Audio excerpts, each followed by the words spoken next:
Welcome to Your Strata Property, the podcast for property owners looking for reliable, accurate, and bite-sized information from an experienced and authoritative source.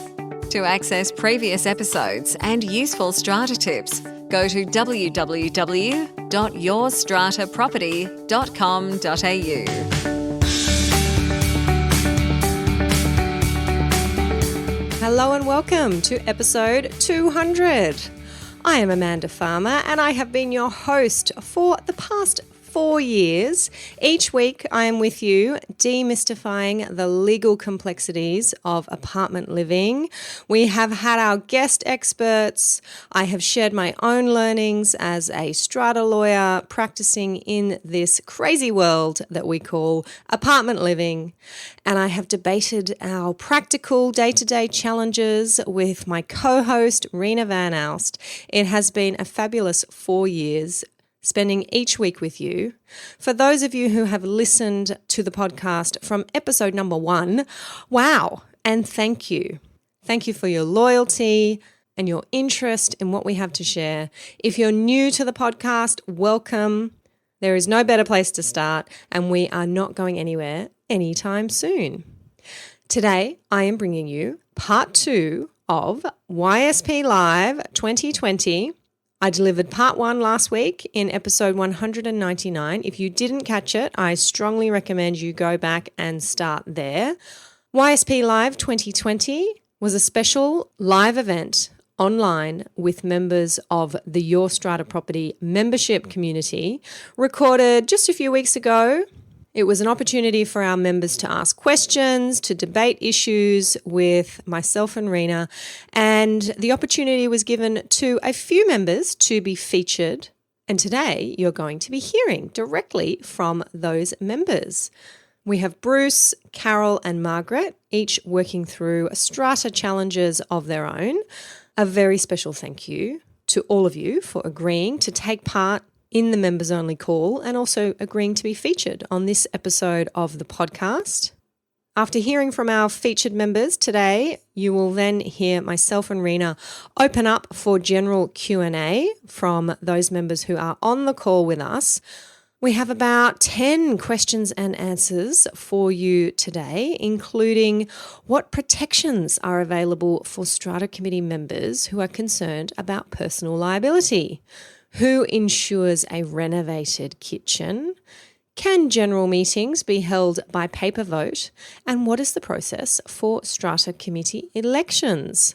Those questions and answers coming right up for you. Now, I do want to provide a couple of clarifications just at the top of this episode.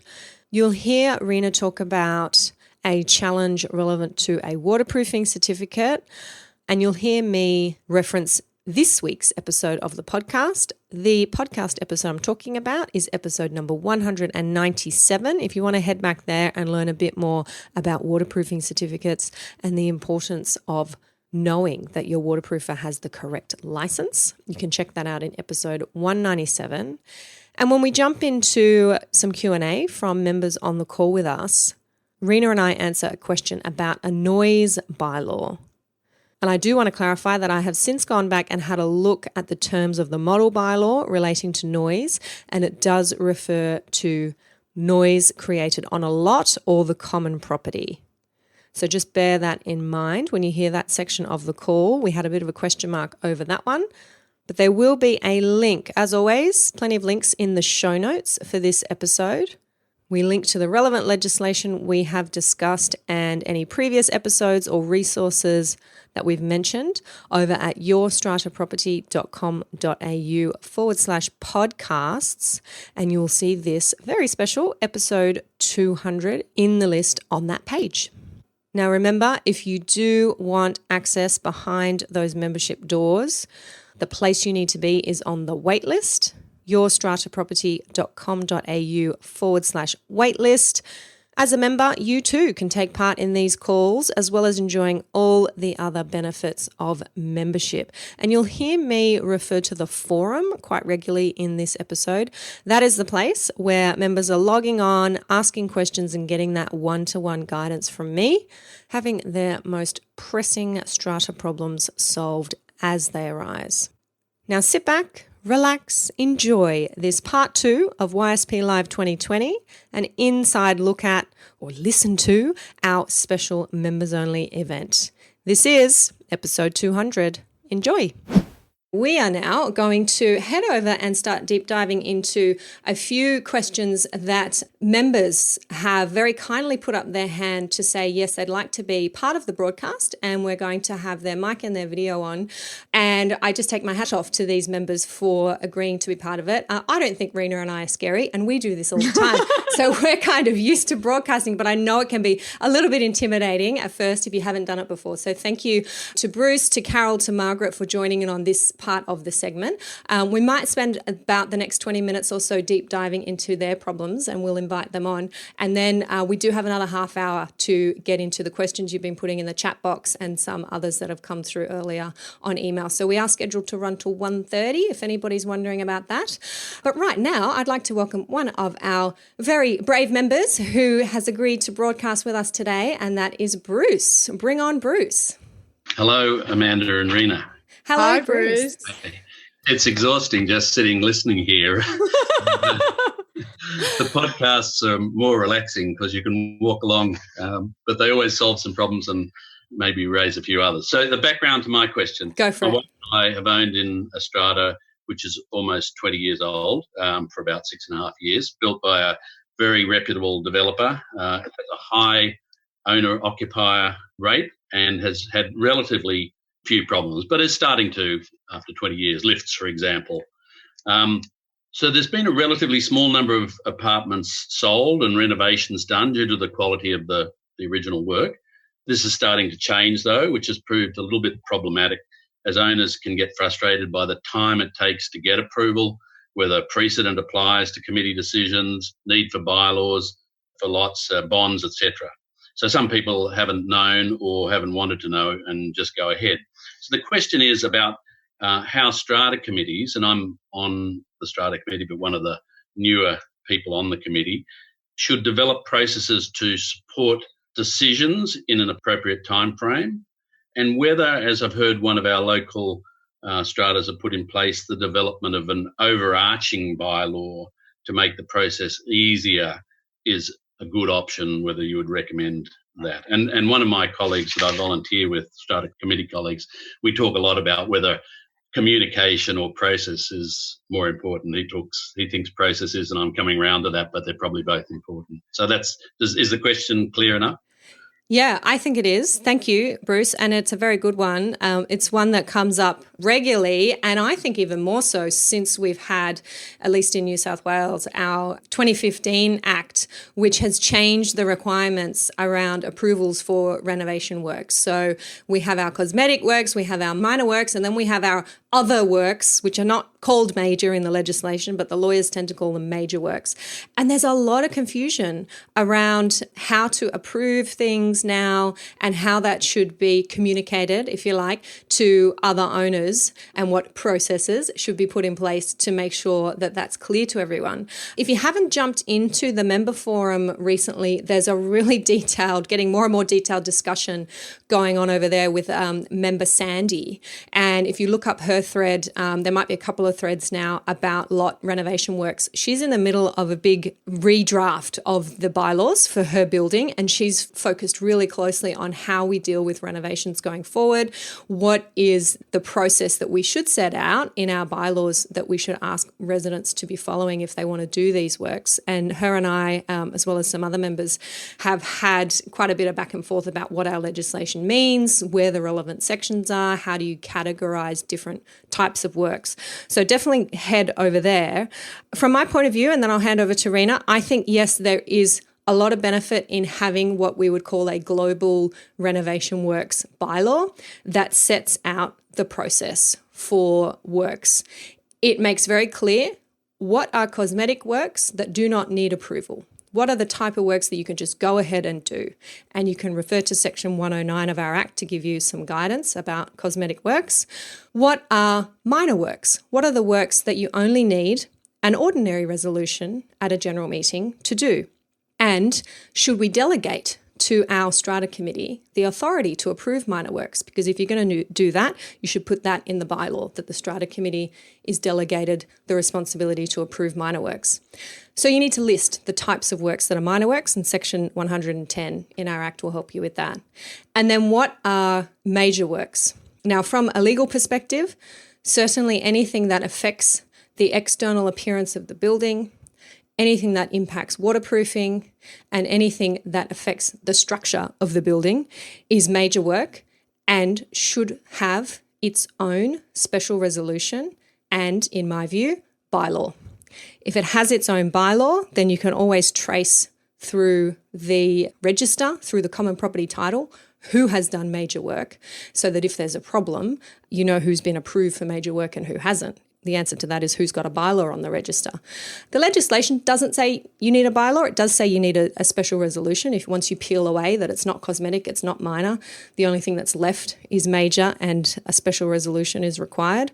But a question that has come up, and you'll see this in the forum, is where does it say you need a bylaw? It doesn't, but the lawyers, and I'm one of these, definitely recommend it for that traceability purpose. So you've got one global bylaw that sets out the process. And then if someone falls into that category of major work, then your bylaw is telling them you must submit your own specific bespoke bylaw for your major work. Reena, anything to add? Yeah, well, some buildings actually, Amanda, have undertaken I call them blanket bylaws for bathroom renovations, for example, because anything that affects the waterproofing of the building has to have its own bylaw. And because, when people are renovating, they're always going to do their kitchen, bathroom. And rather than having a general meeting every time and then having a special bylaw drafted by a lawyer and then having all these different bylaws registered on the certificate of title through consolidations as well, that they're now doing a blanket bylaw for bathrooms, and therefore giving the Strata Committee the power to approve such applications pursuant to the terms and conditions of that bylaw. The other thing that I've actually found out, Amanda, just recently is that when you're doing waterproofing, you actually have to have a waterproofing license. It's not a plumber, and a waterproofing certificate should be provided. Now, we've had an situation just recently where someone's undertaken a bathroom renovation without consent, even though they had told us what they had intended to do. And we asked them the extent of the work, and it clearly involved, removing the bathroom tiles and the bathtub, etc., and then obviously doing waterproofing. And then when she decided to submit a bylaw, we asked obviously for all the certificates from her tradesperson, their licenses, insurances. And at first the license was in a different name to the contract. Whoever did the entity was a company and the license was an individual, and that was all fixed up. And then we got a waterproofing certificate that someone just we said, where is it? And then we looked up fair trading, and it's a separate license that you need to have. It's not just a plumber's license or a floor and wall tiling license.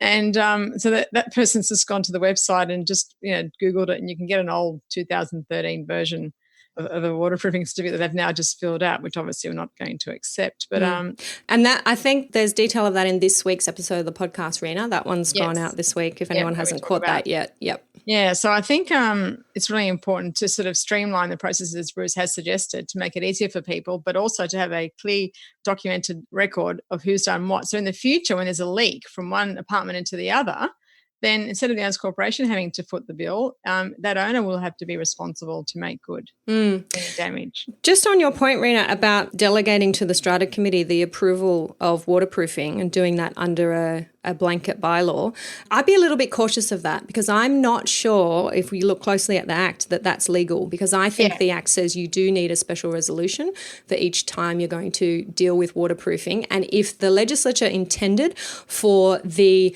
Act of authorising waterproofing work to be delegated to the Strata Committee, they would have said that. They would have said, and this can be delegated to the Strata Committee. So I understand there's a bylaw, a general bylaw, but I'm not sure that that's going to meet the legislative requirements to approve the specific work being carried out. And it does say that. That's what I said as well, but apparently they got advice. So I think a compromise would be to give everyone that bylaw that wants to do a bathroom renovation. So rather than having to go to a lawyer and draft up, get it. It's a template. Yeah, so that owners can use that template moving forward. I like that. That's another way perhaps to make the process more easier for owners. But I mean, the general meeting process is one that has to occur, and normally at the cost of that owner, because unless there's a general meeting coming up, then that person will have to pay for that general meeting, which sometimes I think becomes a problem for some owners not wanting to pay photocopying and the manager's time, etc. Yeah.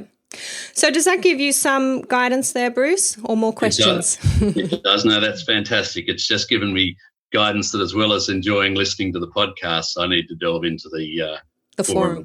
Yeah, absolutely. And I do have, before we finish up today, I do have just a reminder for all members here to make sure that you are accessing those extra member benefits, because I know it's really easy to forget that they're there. And if your email account for whatever reason doesn't like my emails, maybe I sent too many and you're not getting them, then you might not see what's going on in the forum and remember to jump in there. So I've got a little reminder about that for everybody.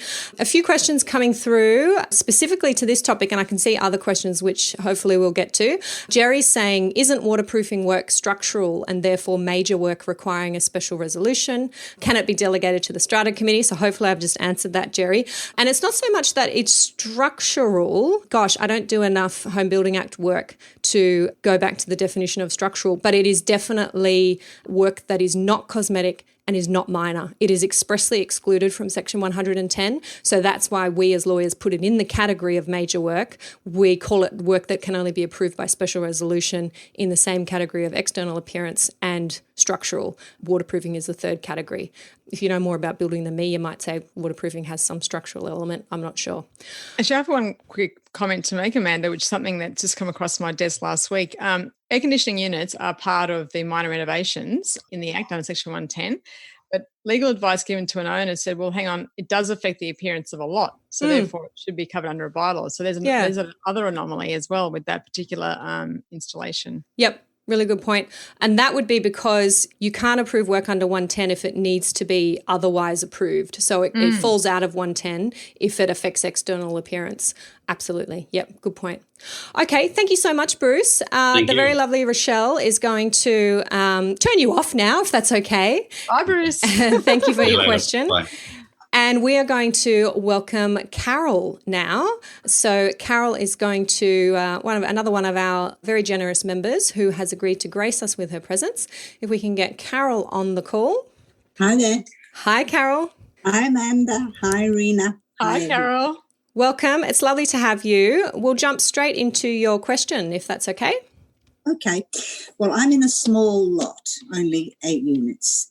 We have the perennial, at the moment, parking violation problem, but it's not really a problem because nobody cares. It's not a problem for them, it's just a problem for you.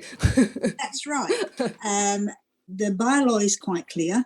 Nobody may park in a visitor's park for more than 1624. That's never come up before. People do park there occasionally overnight if they come and they stay overnight. Nobody cares. We've got 2 parks and there's never 2 cars there, never ever. People just don't use them. So now we've got the situation where a co-tenant is living, who wasn't living here before, and his car has been there 24/7 since before Christmas. The committee did say, we've got a few things to say, via the Strata company, we'll throw this, please note bylaw, you can't do this, and leave it at that. My co-committee member, in her wisdom, she's much better at personal relationships than I am, has held off sending that because the person who is in violation is not an approachable person. And the question is it ever better to put up and shut up and assume that this problem will go away because this person might not be there for much longer? Rather than risk the cordial relationships we have, with most of the people here, because it could become quite spiteful, for a better word.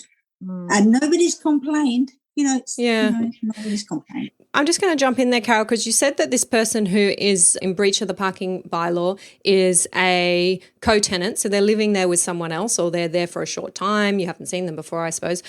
Who is the actual tenant or the owner or the person that they're living with, and is that person approachable? No, that's the person who's not approachable. Oh, neither. So the person parking there really doesn't have any say in it, as far as I can tell. It's the owner who lives there, and he is now sharing this accommodation with her. He's parking there with her knowledge and consent, obviously. Okay. She is aware that that's a breach. Yeah. Totally aware. But she's not an approachable person. I'm interested to hear what Reena has to say, because sometimes I can be a little bit too black and white about this, and I come at it with my lawyer's hat. But to answer your question, is it ever a good idea to turn a blind eye? Ooh, never, if very rarely. My gut instinct to that is no, it really isn't. And sometimes it's hard. And I know this myself because I live in a place where I am also on the Strata committee. I'm very public with my work that I do. And I have great friends, as you saw in the picture. And sometimes they do the wrong thing. And sometimes they're late in paying their levies. And they come to me and say, oh, Amanda, Amanda, do you have to? Oh, Amanda. And I say, you know what? A rule for one, a rule for all. And the minute I start saying, well, no, I had a glass of champagne with Phil, so Phil doesn't get the letter, you're going down a slippery slope. Yeah, that's my feeling, because I'm more like you. This is a rule. We know what the rules are. Just obey the rule. And that keeps it easy for you too, because you're saying it's nothing personal. It's the rule. That's right. It's not about you, and you can't be accused of taking it personally. But now we're a month down the road. Yeah. Well, things do move slowly in Strata committee land. I know that. You can say it's taken a while to have a meeting. What do you think, Reena? So first of all, I just have a few questions, Carol. Is it just you and one other person on the Strata committee? Is it just two of you on the Strata committee? There's three, but one lives in London. Okay. And she's on board. Do the majority agree with your proposed? Of committee members? Yes. Well, the proposal between the two of us who are here, with the okay of the person in London, was that this notice should just automatically go out. That should happen, and that should happen. But then my co-committee member, who has great personal relationship skills, much better than mine, has not sent it. She's just not sent it. Sorry. Yeah, but isn't it up to the Strata manager to send it? Like, why is she getting involved? I don't know. We have to tell the Strata manager, don't we? So the majority of the committee have decided that this is a breach of the bylaws, and therefore it's pretty simple that you just instruct the Strata managing agent to issue the letter. Now, the other point you mentioned, Carol, the fact that no one's using it all the time, that's irrelevant. I mean, like Amanda was saying, like that could be like, oh, one person's not paying their levies. It doesn't affect the cash flow. That's not relevant. I mean, at the end of the day, you can't just pick and choose which things you want to enforce, which things you don't want to enforce, a rule for this and a rule for that. And I do understand when you live in a building and people can be quite confrontational. And that's why you have a managing agent. So you can extricate yourself from that process and have all communications going to that person and have them issue the letter, have any responses come back, and then deal with it that way. And if you have to have a formal meeting about it, then have a formal meeting where that's included so that there's transparency amongst all owners that this is an issue and that it's being dealt with, because I think the owners would want the Strata community to act in their best interests. And that's not the case if one person's allowed to have, in a sense, exclusive use of common property. I mean, how much is that space worth? Yeah, that's right. I mean, yeah, I agree with you entirely. My problem is how do I now get the co-committee member who said, I'll do this, she's the chair, I'll send this. The chairperson doesn't have their only role is to chair a meeting. That's all they can do. So you and the other committee member in London have agreed by majority, tell the Strata manager, please issue the letter, bylaw breach to, lot so-and-so. It's been parked from before Christmas to date. And it can go specifically to that lot owner, because what we were going to do originally is just send out a general... No. If it's a letter, it should go. If it's a notice to comply, it definitely needs to go to the lot owner. If it's a letter just giving a warning, for example, or just noting the breach, then yes, it should definitely go direct. No, I think what Carol's suggesting is, do you do like a general reminder to all owners saying this is visitor parking, or do you deal with the culprit? My view has always been, if everyone's doing the right thing, why should everyone get a letter? Like, in a sense, again, that's trying to dance around the issue. Carol's smiling. She knows. Generally, just that's my sentiments exactly. Yeah, but it's hard. It's a month down the track. That's okay. I wouldn't worry about that. Things move slowly. And if you need to convene a formal meeting and have a resolution so you can rely on that and just tell the Strata manager to follow the resolution, then go ahead and do that. Now, there's a couple of questions in the chat just on this particular issue or comments. Ron is saying, install lockable bollards in the two spaces and open them only for legitimate users. So I've heard what you've said, Carol, that you generally don't have a problem and everything kind of works, but bollards is definitely an option, a very practical option for anyone who is having trouble with visitor parking spaces. And Chris Chris is saying, do owners' corporations require a specific bylaw for visitor parking? You don't have to have one, Chris, but it's definitely recommended if you've got a visitor parking area, just so that new residents come in, they understand what the rules are around visitor parking. And if you do have a problem, you can fall back on that bylaw. And it sounds to me, Carol, that you've got a rule where you say no more than 6 hours in every 24 hours. One of our bylaws. One way to do it. That's a good idea, actually.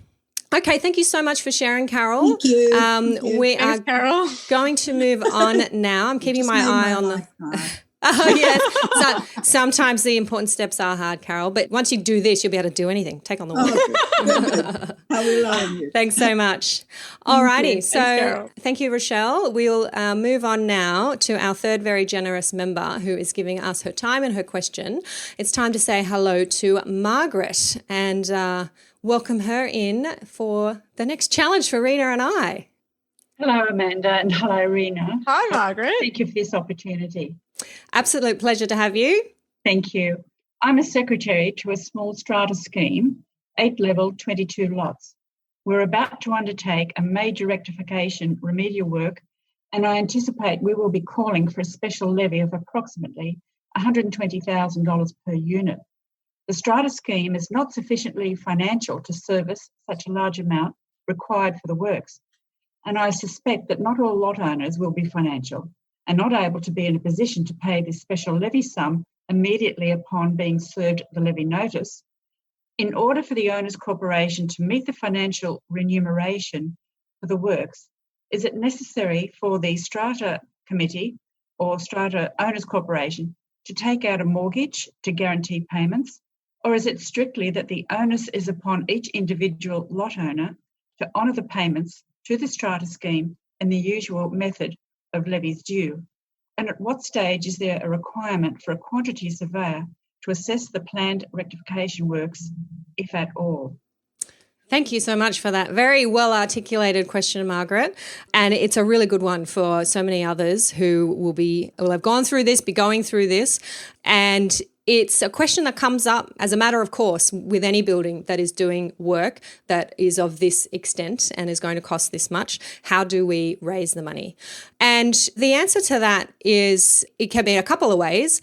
Yes, a strata loan, we call it in strata land here. We don't call it a mortgage because the strata lenders don't necessarily require a registered security. They have their own special ways of doing things. A strata loan is an option. And that is often a good option if you need to prove to the contractor who you've engaged to do the work that you have the money, that you have access to it. Sometimes contractors, before they start work and when you sign the contract, they want you to be able to show how you're going to pay them. And if you have decided you're going to pay by way of special levies, you might not have the money because it takes a while for people to pay. And you may have decided they could pay by installments, for example. So a lot of buildings do opt for the strata loan option to be able to meet the requirements of contractors. And I think insurers probably have a say in that as well. And Reena will have some more practical experience of that. The difficulty, yes, you can do it by way of levies if you have a commitment from everyone that they're going to pay on time, because that's the difficulty you end up in if people do not pay. You're then spending time and upfront money having to recover those unpaid levies. So you could be in litigation with owners who haven't paid their large levy, as well as being in the middle of building work. I mean, that's just going to be a headache for you. Some buildings do both. Some raise the levy and have the loan there as an option to draw down on if they need it. So it's there in an emergency. And you want to talk to the strata specialist loan providers about that and what it would cost you just to have a line of credit, for example, available if you need it in an emergency. There's a couple of podcasts. I haven't got the numbers direct to hand, but if you go to the podcast page on the website, it feels like years ago now, I spoke to Paul Morton at Lanark Strata Finance, Strata Loans, and he gave a little summary of the different options that you can use to finance works. And I've also spoken to Macquarie Bank in the past about their options as well. So if you're looking at strata loan providers and how they work, those podcasts will give you just some background information, bearing in mind, of course, that I know who I'm interviewing. I'm interviewing the strata loan providers, so take all that with a grain of salt. Reena, over to you. Yes, Thank well, you. I think the amount of money has to be in the bank first, as Amanda said, because anything over $20,000 will require home building compensation fund insurance. it's a statutory insurance that's required, which is a government scheme. And before you can even sign the contract, they will require a copy of your financials. Now, I can see that someone's asked, have all the reserve funds been used first? But I think, Margaret, you don't have reserve funds. No, there's no reserve funds to use. It will probably be, my guesstimate, a $2 million project, and there's probably about 200,000 that in the bank. So but nothing's been quite planned, substantial. obviously. Yeah, and I would agree with you to get a quantity surveyor to do his assessment first, so that when the tenders do come in, some of our buildings have done that, because the quantity surveyor is independent of the builders, and at least then they will know that based on this type of construction, what should the construction costs be? And invariably, that's always been very helpful for buildings that have had that done prior to going out to tender and getting different builders to quote on the work, so that you know that you're comparing apples with apples, and these are the relative amounts you should be paying for that work. Yeah, the issue I found is sometimes, as Amanda has suggested, you could split it up between special levy and loan, so that the loan could be used as the initial amount, like a safety net, and then the other amounts get raised, perhaps, or the work will have to be, ultimately, if people don't have the money, the work might have to be delayed until the money's in the bank, but the work has to be done. I understand. I think it's one of those things where people think that, just because it's going to cost a lot of money. Well, that's the thing about living in strata, unfortunately. You can't decide whether you want to repair and maintain common property. It's a statutory requirement. And I had this situation recently in a roundtable discussion where someone was saying that strata is like a collection of private houses. And after I was saying, no, it's not, because if it's your own house and you don't want to fix it, and it can fall around apart you, and you don't have to worry about it. Whereas in a strata scheme, that's not the case. And everyone's investment is dependent on how the building is maintained. Absolutely. And are there any water penetration issues arising out of this? Yeah. So again, yes, major. Yes. The whole roof needs to be waterproofed. Yes. Yeah. That's affecting the entirety of the building. Yeah. Because it's been left for so very long. Yeah. And obviously the extent of the work shows that is something that hasn't just arisen out of nowhere. It's a big job, so it must be quite significant. It's waterproofing, bathrooms. Yes. It's work that hasn't been done for the last age of the building, which is about 40 years. Oh, dear. Yes. Well, you're definitely in the right place, Margaret, to get a helping hand along the way with that. Make sure that you're in the forum asking questions as you need to. Thank you. And there's plenty of us who have been through that process as owners, as residents, as committee members, strata managers, who can answer these questions for you as they crop up. You were just starting on this adventure. Let's put it that way. Yes. This is another question, Amanda, from one of our listeners about, is homebuilders warranty insurance required? Yeah, the answer, if it's more than $20,000, it's required. It's mandatory under the Homebuilding Act. For remedial works. That's different, because I can see another comment there from Stephen. That's different for a new build. If it's a new build, it's not a new build. Have the 3-story requirements. Yeah. And this is a repair. This is not a new build. That's right. That's correct. Yeah. Yes. Okay, excellent. Thank you so much, Thank Margaret. Thank you very much. Thanks, Margaret. Thank you, Bye-bye. We are going to head over to the chat box now and jump into all of these questions that have been coming through. If you are adding more questions, I just ask that try and keep it short. And if you've got a few questions, pick one that you think will be of general help to everyone who is on the call, and not necessarily a really unique, specific situation. Great question here from Chris. What protections are available to safeguard the strata committee members from litigation? For example, if you don't necessarily have office bearers, liability insurance, which you absolutely should have. If you can't get it, I'm a little bit worried about that. But what protections in the legislation are there for our committee members? Now, Chris, I know because you emailed this question in, I know that you're in New South Wales, and I do want to draw your attention to Section 260 of our New South Wales Act. This is a new section that came in when we got this legislation in 2015, and it is titled Personal Liability. And it says that as long as the officers of the Owners Corporation, so the Secretary, Treasurer, Chairperson, and the members of a strata committee are acting in good faith when they exercise their functions, then they will be protected from personal liability. And any liability that attaches will be the liability of the Owners Corporation, not of the committee member personally. And this came up in the forum recently. I think somebody asked me about good faith requirements in Western Australia, and I said that there didn't seem to be similar provisions in Western Australia. I actually think since then I've read an article that they are being introduced with the changes to WA law. So WA members, keep your eyes on that. But as long as the committee is acting in good faith, we don't have many cases, if any, that I can think of, where committee members have been sued successfully, I have to say, for being negligent or for not meeting their duties, because it's a very, very high bar. You might not be acting in good faith where you are acting expressly contrary to legal advice, contrary to strata manager's advice, where you are doing something in your own self-interest and you know what the law is and what you should be doing. If you're generally trying to be a good committee member, devoted and dedicated, the fact that you're here, Chris, I know that you are, then you're going to be okay. Any comments on that one, Reena?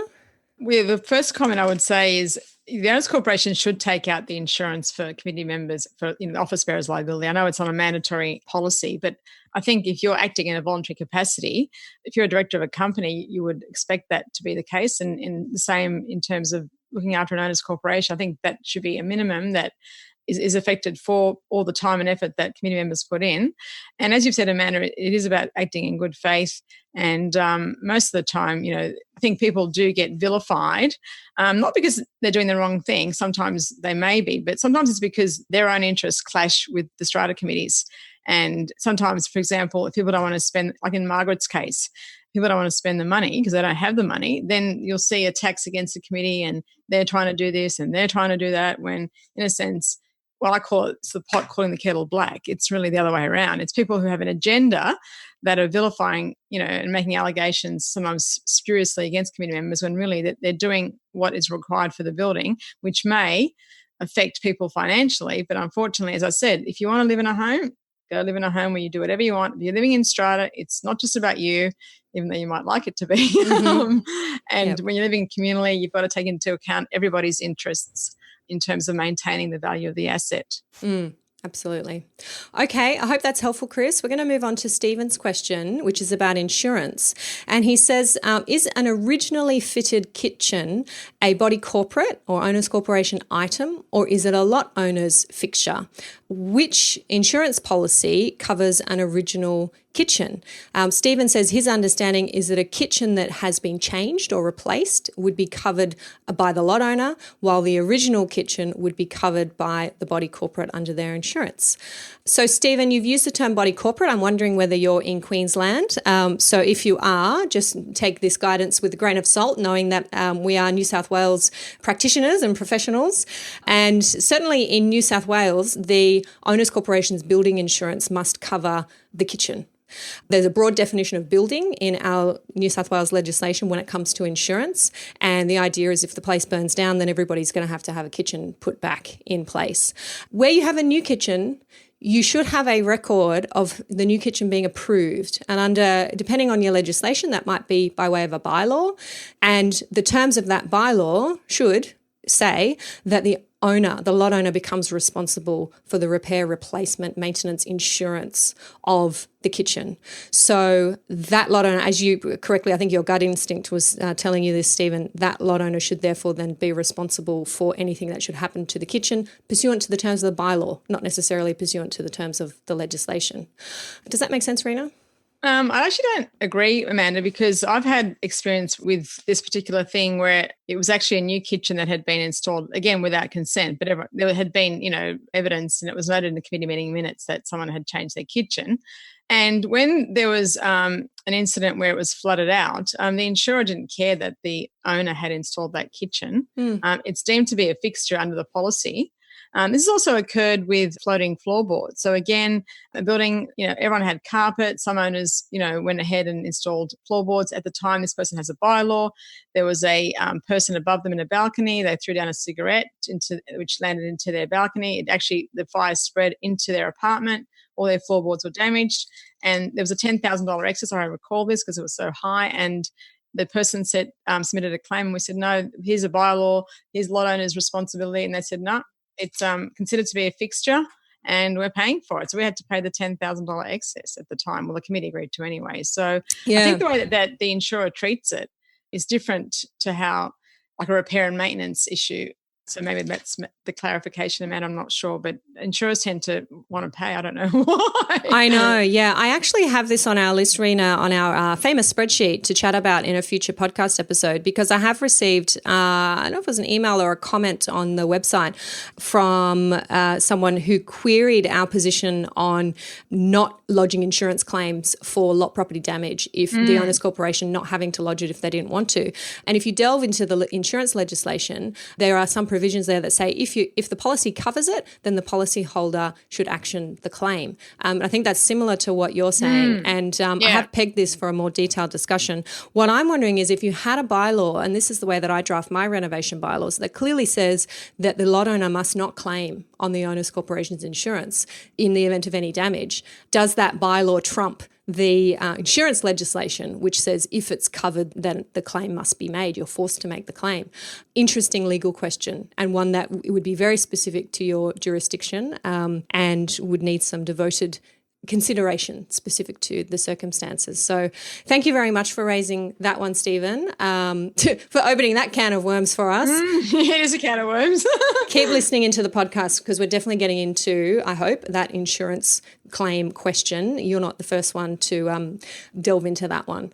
Okay, I am just scanning back over to the chat box. A question from Melanie. If there is a change to a strata plan, a subdivision to a strata plan, and you get a new strata plan number for the subdivision, how do you as a strata manager refer to the strata plan? By which strata plan number? One for you, Reena? Well, it's the overriding one. It's the umbrella one from which the subdivision came from is the overriding strata plan number. The original strata plan number. Yep, that's what I thought too. Hope that one helps you, Melanie. Okay, I'm back here. Ron has a question about air conditioning. The air conditioning system was not functioning for about 3 weeks. Of the 107 lots, one resident, a tenant, wishes to claim costs, such as hotel costs, because this person did not have the use of the air conditioning system. Can they make that claim? Well, I think it's a bit of a stretch there, Ron. Number one, only an owner, having said that, don't know what state you're in New South Wales, only an owner can make a claim for damages against an owner's corporation. And we have a very recent case law that says that claim for damages must be made in a court, not the tribunal. So a tenant certainly has no claim against the owner's corporation in New South Wales for harm, suffering that they have suffered due to their lack of air conditioning, whatever the loss is. They've gone to a hotel. That's right. Yeah, they're stretching it. They're really stretching it, Ron. Yeah, well, I think it's still inhabitable, the apartment, even though it's hot. Yes, uncomfortably inhabitable. Exactly.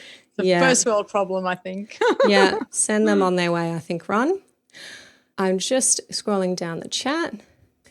A question from Scott, maybe it's Scott, residents who leave by the front gate and stand on the footpath, making a lot of noise late at night. As they are technically off the common property, I presume they're not covered by the noise bylaw. Sadly, no, they're not covered by the noise bylaw. They're not on the common property. That only governs those who are, I haven't looked it up, but I'm pretty sure it does say on the common property, doesn't it, Reena? Yeah, I think it does. Or, it talks about, affecting the peaceful, quiet enjoyment. It usually is within the owner's corporation's property. You can't dictate someone else that's not on your property. I think it is to do with. Yeah, just have a close read of the noise bylaw. I think it can only be enforced against residents or owners. It can't be enforced against people who don't live there, of course. They're not bound by the bylaws. But I think what it actually says is that you can't disturb the peaceful enjoyment of those who are residents, owners, or others lawfully using the common property. So whether it applies to when you're actually on the common property or not is a very good question. Just pop the terms of your noise bylaw into the forum and we can have a closer look at that for you. But good question. From Chris, any idea when the community land management legislation will be enacted? Currently being reviewed, I believe. Yep, absolutely. We have drafts. I'm pretty sure we have drafts that have just been issued. I think I saw it a few days ago, Amanda. Yeah. Our Facebook page, I'm pretty sure I posted a link to the drafts. It was early Jan on our Facebook page. Head over there. If you're not on Facebook, just post in the forum simply to remind me to answer this question for you and put the links to the drafts into the forum. Jerry, can a general meeting be held by paper ballot? No physical meeting to be held. Yes, in New South Wales it can. Jerry? If they've passed that motion to allow meetings to be held electronically. Yes, correct. So we can have meetings other than in person in New South Wales. So you could do it by email, for example, and then that's just sending in your email vote. But there's requirements that have to be met in terms of what the notice says. The notice has to reference certain parts of the legislation, and you have to have passed a resolution at your general meeting permitting, as Reena says, these kinds of meetings to take place. I'm just checking that we've had a question here from Heather. If there are no essential fire safety measures in a building, do you still have to have the motion on the agenda at each AGM to consider the requirement for an annual fire safety statement? So, Heather, I think you may have raised this question in the forum as well, where you said that the council had told you that you didn't need to have an annual fire safety statement, and you were asking me whether that was correct.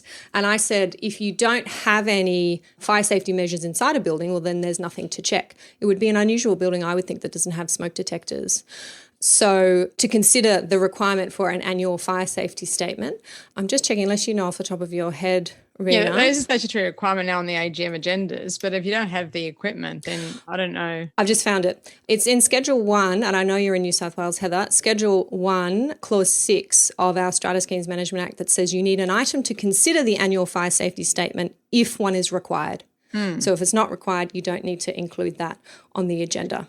Amanda, just on your question about having smoke detectors, and I think that they should be checked annually, but you don't have to lodge that with council. So that's the different requirement in terms of whether or not you need to lodge it. If there's no requirement, just apart from those smoke detectors that are individually put in with batteries for smaller buildings, they have to be checked annually. There's no doubt about that. Okay, great. Stephen's just typing in that he is in New South Wales. Stephen had the question about the insurance and the kitchen. That's great, because our future podcast will hopefully delve a bit deeper on that for you, Stephen.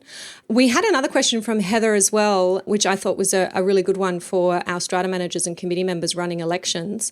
If you have more nominations than positions for the strata committee, what is your process that you follow there, Reena, to elect committee members? Well, basically, if there are more nominations than the number, then there has to be a ballot. And normally what happens is that we give out voting papers at the meeting for members, for owners present, to put down who they want to be on the strata committee. So you can put less members than, let's say your committee has been decided at 8 and you've got 12 nominations, then you can put up to 8 people on your ballot paper, but you can't put more than that. So if you put less, that's fine, so that you can put 5. You don't like the other 3, or you don't know anything about them. You only want to put 5, that's permitted, but you can't put 9. The minute you put more than what the number is, your voting paper is disregarded and doesn't count. Very interesting. I hope that helps there, Heather. If you want to dig deeper into that, jump into the forum, absolutely. Yvonne, if an owner has let his unit fall into disrepair, can the owner then request the owner's corporation to pay for the repairs? I'm going to assume there, Yvonne, you're talking about common property that's fallen into disrepair. Have you been aware of it? I guess is my first question. As the owner's corporation, have you been aware that there is common property within this unit that needs to be repaired and maintained? For example, has the bathroom waterproof membrane failed and it's leaking to the lot downstairs? If that's the case, then in my view, it's not good enough for an owner's corporation to say, oh, well, the owner didn't want us to go in and fix it. The owner didn't allow us access, for example. The owner didn't respond to our calls. If it's that kind of repair and maintenance that's needed, then it is up to the owner's corporation to exercise its rights under the New South Wales law to get an order for access and to go in and do it. I've seen cases where the tribunal has said, no, don't like it. It's not a good enough excuse to say, well, that owner didn't allow us access, so we left it for 2 years to get worse. So you really do need to be mitigating your loss. If it's something different, like you were never aware of it, it wasn't affecting anybody else, it was a hole in a common wall or something, or it was a balcony door that's not locking properly, and there was just no way of you knowing, I can't see how you would then you'd certainly be responsible to fix it, I suppose, but I'm reading between the lines in your question that the repairs are more expensive, or they've become more difficult, if not impossible, because the owner didn't let you know about it. I think there's a real argument there that part of that is the lot owner's responsibility. Jerry, what steps can an owner take if the strata committee has carried out improvements to the common property without general meeting approval? Good question. I've seen this a few times actually. Yeah, me too. So in New South Wales, we need a special resolution for improvements or enhancements to the common property. That's section 108 of our Act. And that includes the Owners Corporation. If the Owners Corporation is going to make improvements, you need a special resolution. If you don't have that, then you're going to, and you want to challenge that, obviously, first of all, you're going to tell your Strata Committee you don't have it and you need it. Give them the opportunity to go back and get it retrospectively, I suggest. The tribunal would like to see that. If that's not successful, go to the tribunal, probably under the general order making power, section 232, and seek an order, whatever it is that you want. Do you want the common property reinstated? Do you want the improvement removed? Do you want some boundaries around the use of whatever the improvement is? Really depends on what it is. But yeah, that's the step that you can take. So, Anna, what about having the improvement altered? Because let's say they've done it to a taste that's not really your liking. Is that a good enough reason to say? Yeah. Yeah. I mean, I would say, and we're of course assuming there's no special resolution here, so I would be clear about what order I wanted to seek from the tribunal. So if the tribunal's role under section 232 is to settle resolve a dispute or complaint about the operation, administration or management of a strata scheme, so you can be quite broad about the orders that you're seeking. If you think it's going to resolve the dispute by changing that improvement to be a certain way, look a certain way, then put that in your request for orders. Yeah. Starting with mediation, of course. So mediation might be the way to solve that one. All right. I'm very mindful of the time and we have kept you for so long and you are all still here. Look, we've had more people coming on as we've continued. I know we haven't got through everybody's questions. There's actually a lot more than I anticipated. So thank you so much for participating in this live event. It's not something we've done before, but it has been very, very exciting for us. And I am sure it is something that we will do again. And there we have episode 200 of our podcast. Thank you, loyal listeners, for your support. It is you who have encouraged me, inspired me to produce 200 episodes of this podcast. And I'm looking forward to many, many more, at least 200 more. Bring it on. I'll catch you all next time. Thank you for listening to Your Strata Property, the podcast which consistently delivers to property owners reliable and accurate information about their strata property. You can access all the information below this episode via the show notes at www.yourstrataproperty.com.au. You can also ask questions in the comments section, which Amanda will answer in her upcoming episodes. How can Amanda help you today?